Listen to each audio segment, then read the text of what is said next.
Y continuamos con el programa y ahora vamos a darles una noticia muy interesante ya que estamos con Oregon Smart Dynamo. Es una pulsera inteligente que le ayuda a que usted pueda verificar cuáles son las calorías que tiene y obviamente también no vaya a dar una...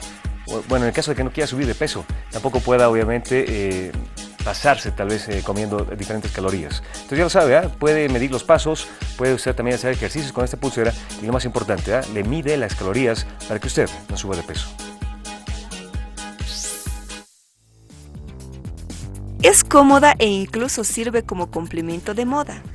Oregon cuenta con la Smart Dynamo, una pulsera inteligente que monitoriza la actividad física, tanto diurna como nocturna. Básicamente lo que hace esta pulsera, que se vende en 3 colores, es registrar los pasos del usuario, dar una cifra de calorías consumidas y recoger horas de sueño. Sus dimensiones son de 38 por 23 por 18 milímetros y un peso de 20,9 gramos. Para controlar todos los excesos, comidas y calorías, la pulsera ofrece varios niveles de actividad. Siguiendo los pasos de otros productos similares, la pulsera se conecta a través de Bluetooth, aunque ello implica que en ocasiones se interrumpa la sincronización con el teléfono, puesto que el móvil será donde se guarde y almacene toda la información desde una aplicación propia. Es compatible con iOS y Android. Todos estos se almacenan durante 14 días, con lo cual el propietario puede hacer balance de lo que ha dormido o consumido en las últimas 2 semanas. Gracias por continuar con nosotros en estos momentos. Bueno, pues seguimos informándonos en el ámbito internacional. Pasamos a conocer qué está pasando fuera de nuestras fronteras. Y yo, bueno, quiero comentarles que en el día de ayer se ha celebrado el 20 aniversario del Día de la Libertad, el día de la importancia que tiene para Sudáfrica la apertura, las elecciones multirraciales.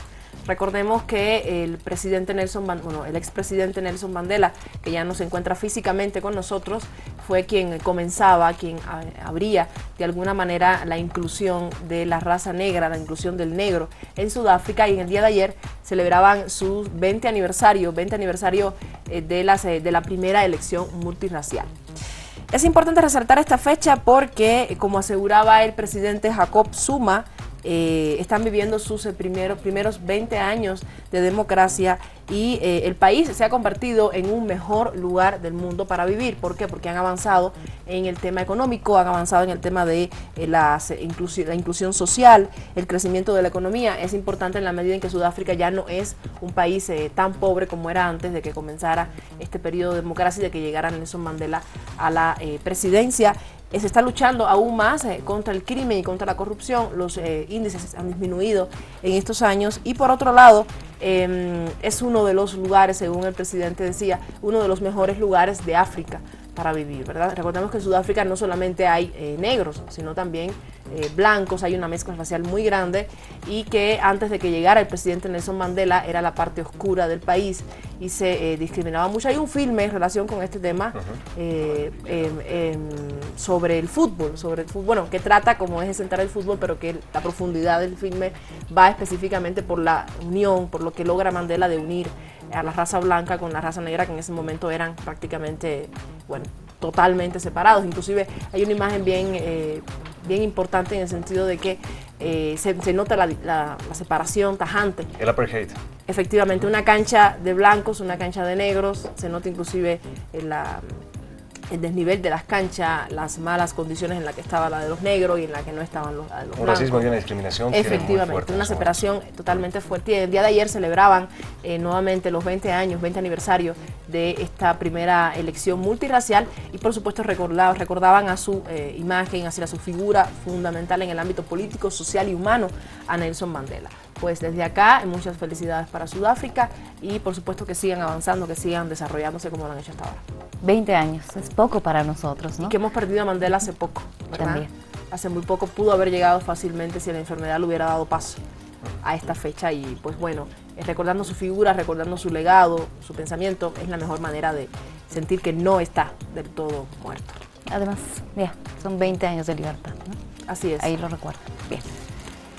Continuamos, Cris. ¿Qué continuamos? Ok, estamos con la noticia que, todo el mundo estuvo viendo estuvo a la expectativa de lo que fue la canonización en el Vaticano de estos dos papas importantes por parte del Papa actual, y mucha gente estaba, es muy interesante que hay dos puntos encontrados, mucha gente estaba a favor y mucha gente estaba en desacuerdo también, ya que decían de que no tenían por qué canonizarse, no tenían por qué volverse santos estos dos papas, pero son papas muy queridos, que de alguna manera han sabido llegar a la gente con un buen mensaje, han unido naciones, lo más importante, siempre cuando de alguna manera se estaba presentando un foco desestabilizador, si es que vale el término, en algún gobierno, con referencia a otro, él iba y trataba de llamar a la paz, a la unidad. Entonces, por ejemplo, en el caso del Papa Juan Pablo II. Entonces, fue una fiesta de todas maneras este fin de semana para toda la Iglesia Católica, y pues ya lo saben, entonces, ¿no? La canonización de los papas Juan Pablo II y Juan XXIII. Ya tenemos dos santos, ¿no? ¿Quiénes eran estos papas? Es bien interesante cómo se califica en el ámbito internacional. Realmente ha habido mucha polémica. Juan XXIII era considerado el papa de los niños. Era aquella persona que intentaba acercar los niños a Dios o Dios a los niños, y siempre trabajaba en pos de ello. Mientras que Juan Pablo II fue caracterizado como el papa de la juventud, de los jóvenes. Y según muchos críticos, muchos analistas religiosos y no religiosos, consideran que lo rescatable y lo interesante del Vaticano en este momento, de la dirección del Vaticano, específicamente del padre, del Papa Francisco, es que está intentando sacar la Iglesia de ese canon antiguo y cerrado, por lo cual se veía antes. Tradicional y ortodoxo. Efectivamente. Y estos padres han logrado llevar la religión a la juventud, que es prácticamente lo más importante para ellos, porque es la forma de mantener el legado que, por supuesto, cultivan estas figuras religiosas. Hay sus pros y sus contras, como en todo, ¿verdad? Se le critica a Juan Pablo II el tema de que no trabajó, no hizo, no valoró, no rectificó quizás los problemas de pederastía que había, demandas, inclusive con algunos de los sacerdotes que estaban muy relacionados con él.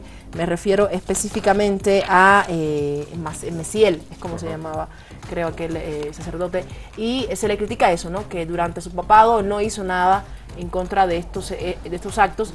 Usted ya sabe, hoy están pidiendo disculpas, hoy la Iglesia pide disculpas a todas las víctimas de estos abusos sexuales, fundamentalmente jóvenes, pero como bien decía un analista español esta semana en las redes noticiosas televisivas, para ser santo no hay que ser perfecto.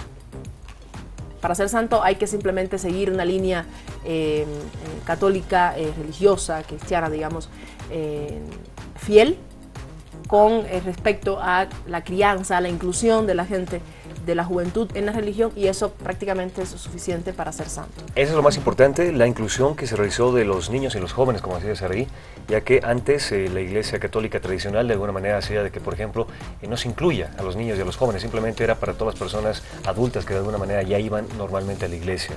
Pero ya con Juan Pablo II es muy importante porque se llamó justamente a todas las juventudes para que puedan ser parte, no solamente sea de una élite, ya bueno, una élite es que va del término de personas adultas, sino de alguna manera también entre sangre nueva a la iglesia.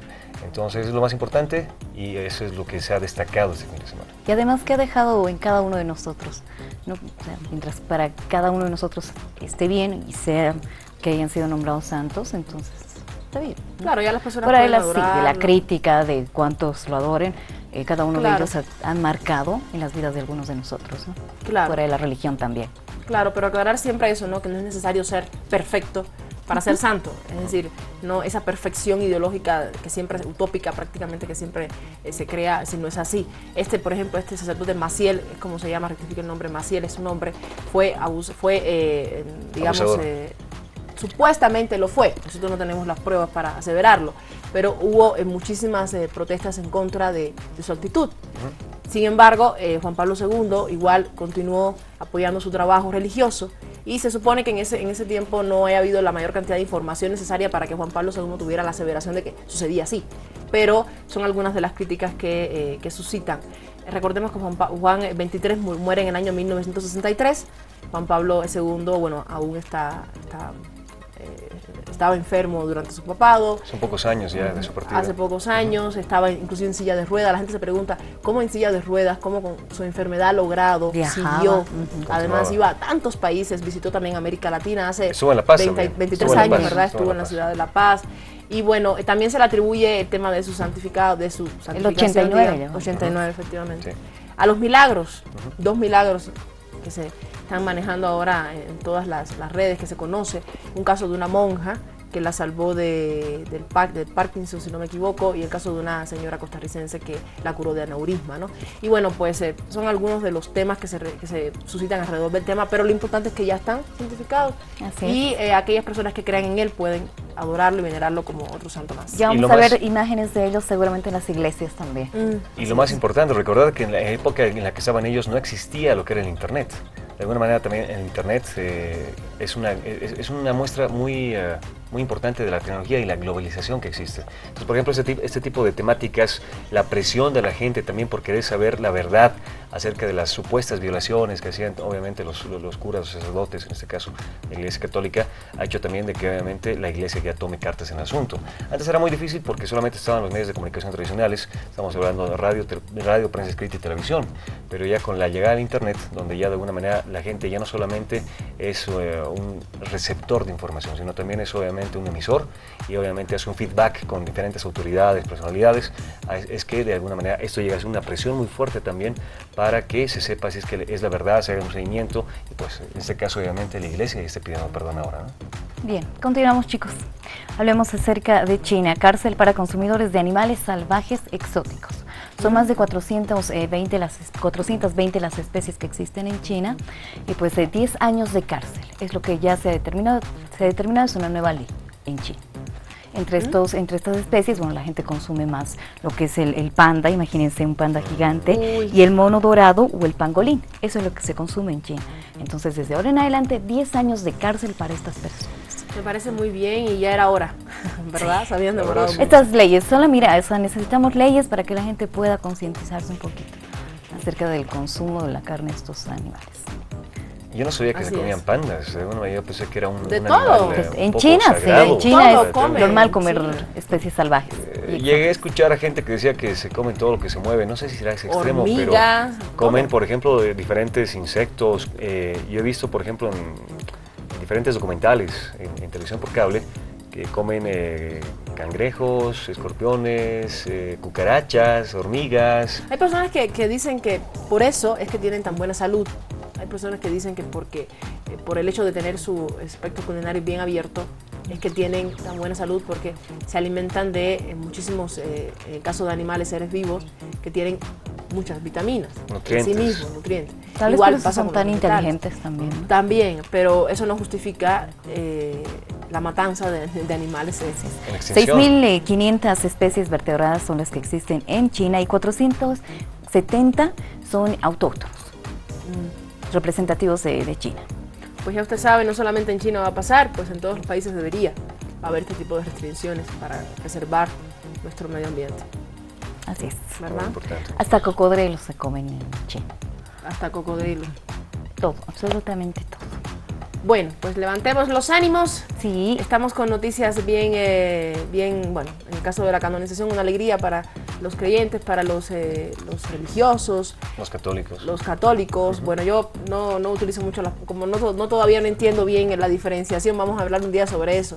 Nos sentaremos a hablar sobre las diferencias, qué incluye, qué no incluye, a qué nos referimos cuando hablamos de cristianos, de católicos, y hablemos también el tema del rango de religioso, ¿no? ¿Quién es el papa, quién es el sacerdote? Para explicar un poco y que nuestro público no se quede quizás en el aire, quién será, por qué será. Bueno, pues vamos a analizar ese tema y de paso aprendemos nosotros también, ¿verdad? Sí, Así es. siempre es bueno aprender juntos. Vamos a otra pausa, una breve pausa, y ya regresamos con más en Vamos Bolivia, no se nos vaya.